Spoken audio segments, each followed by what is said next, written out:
Hey guys, today I'm going to review the product from Glamveda which I'm using since last few weeks.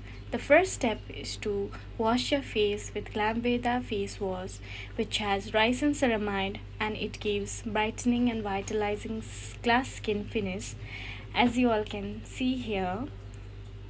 The second step is the toner.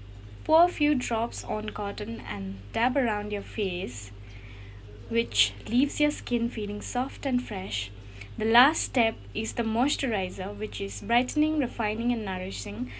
Dot your face with the moisturizer, one dot each on your forehead, both cheeks, chin, and nose. Gently massage into your skin.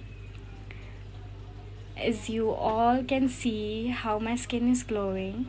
You must try this product, which is made up of natural ingredients. Thank you, Glamveda, for this beautiful product.